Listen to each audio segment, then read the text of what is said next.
நீங்கள்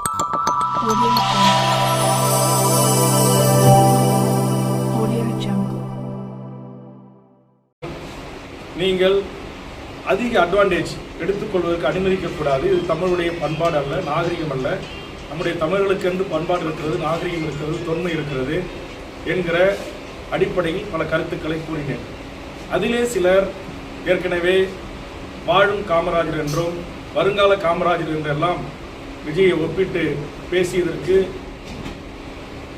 ஒரு பதில் சொல்வது போல், பெருந்தலைவர் காமராஜர் எவ்வளவு பெரிய மாபெரும் ஒரு தலைவர், அவரோடு சமீப ஓராண்டுக்கு முன்பு அரசியலுக்கு வந்த விஜய் எல்லாம் ஒப்பிட்டு பேசுவது ஏற்புடையதல்ல. அவருடைய தியாகம், அவருடைய அர்ப்பணிப்பு, அவருடைய நேர்மை, அவருடைய ஒழுக்கம், இதையெல்லாம் துளியும் இல்லாத பல சினிமா நடிகர்கள் திரைத்துறையில் வசனம் பேசுவதும் நடிப்பதும் அதுவே மூலதனமாக கொண்டு தமிழ்நாட்டின் ஆட்சி அதிகாரத்திற்கு வர துடிப்பது ஏற்புடையதல்ல.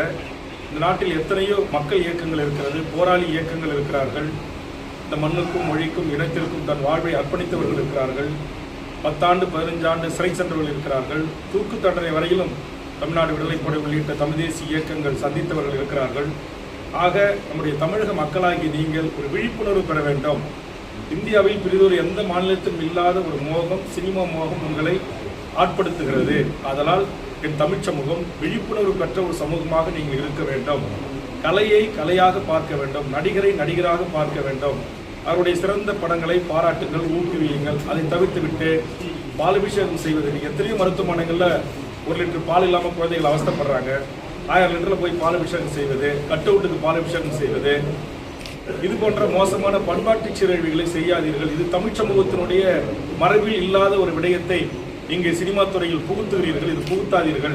இது நம்முடைய பண்பாட்டு விடயங்களுக்கும் கலாச்சார நாகரிக விடயங்களுக்கும் எதிரானது என்று ஒரு அரசியல் கட்சி தலைவனாய், ஒரு 40 ஆண்டு காலம் பொது வாழ்வில் இருக்கக்கூடிய ஒருவனாய், என் கட்சியினர் என் முன்னால் அமர்ந்திருக்கக்கூடியவர்களுக்கு, புதியதாக வந்தவர்களுக்கு நான் யார், என்னுடைய கடந்து வந்த பாதை என்ன, தமிழ் சமூகம் எப்படிப்பட்ட தமிழ் சமூகம், இது போன்று கட்டவுட்டு கலாச்சாரம், மண்சோர் சாப்பிட்றது, வேப்பில் அறிஞ்சிக்கிறது, அம்மனமா உடையத்தை எடுத்துட்டு 100 நாள் படம் ஓடினதுக்காக திருப்பதிக்கு இங்கேருந்து பாத யாத்திரை போகிறது, உருண்டு பிறண்டு பழனி முருகன் கோயிலுக்கு போகிறது, இதெல்லாம் வேண்டாம். உங்களை பெற்று வளர்த்து ஆளாக்கிய தாய் தந்தையருக்கு உங்களுடைய பிறந்த நாளில் என்னைக்காவது போய் அவர்கள் காலை தொட்டு வணங்கி வாழ்த்து பெற்றிருக்கிறீர்களா?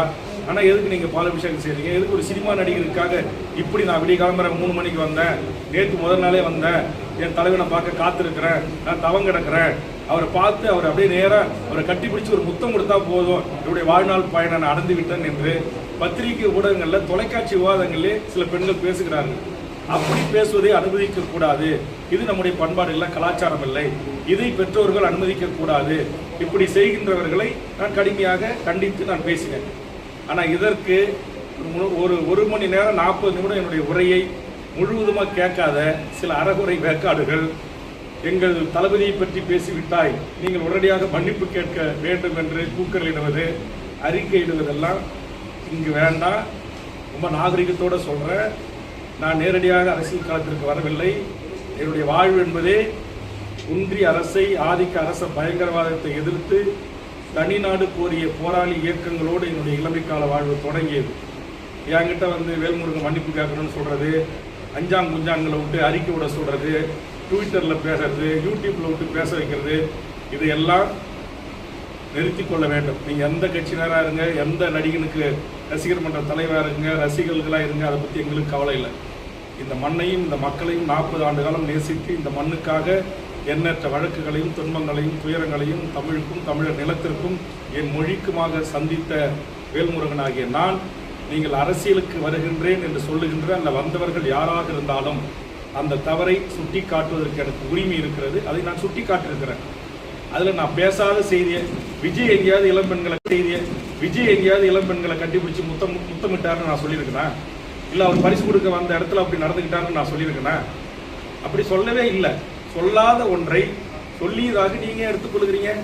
எத்தனை தொலைக்காட்சி விவாதங்களில் சினிமாக்காரங்களை போய் பெண்கள், இளம்பெண்கள் குடும்பத்தோட, மாற்றான் மனைவி, கணவன் முன்னே போய் தொலைக்காட்சியில் நேரடியாக என்கிட்ட சாட்சி இருக்கு, சொல்லுது, ஒரே ஒரு முறை உங்களை நான் கட்டி பிடிச்சி முத்தம் கொடுத்துக்கிட்டுமா அப்படின்னு இளம் பெண்கள் கேட்ட ஆடியோ வீடியோக்கள் இருக்கிறது.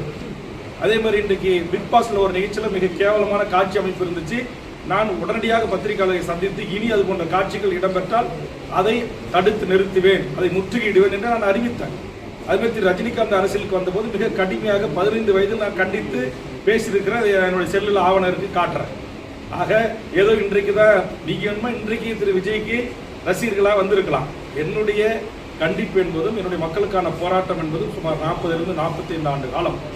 ஆக இதையெல்லாம் கருத்தில் கொண்டு பேச வேண்டும். எல்லா அரசியல் கட்சி தலைவர்களையும் பேசுவது போல், எல்லா அரசியல் கட்சியினரை விமர்சனிப்பது போல் எங்கள் கட்சி தோழர்களை, எங்கள் தொண்டர்களை, நேற்றுக்கு பெய்த மழையில் இன்றைக்கு முளைத்த காளான்கள், தமிழ்நாட்டுடைய அரசியல் வாழ்வு வரலாறு தெரியாதவர்கள் பேச திரு விஜய் அவர்கள் அனுமதிக்க கூடாது. நான் ஒரு அரசியல் கட்சியினுடைய தலைவர் என்கிற முறையில் நான் பேசுகிறேன். உங்களுக்கு என் பேச்சின் மீது எதிர்ப்பு இருந்தால், ஆட்சேபனை இருந்தால், இதே போன்ற ஒரு பத்திரிகையாளர்களை சந்தித்து வேல்முருகன் இப்படி அவதூறான கருத்துக்களை பேசியிருக்கிறார், தவறான கருத்தை பேசியிருக்கிறார் என்று திரு விஜய் அவர்கள் பத்திரிகையாளர்களை சந்திப்பை நடத்தி கேள்வி கேளுங்கள். நான் சந்திக்க தயாராக இருக்கிறேன். நான் ஒவ்வொரு நாளும் பத்திரிகையாளர்களை சந்தித்து வருகிறேன்.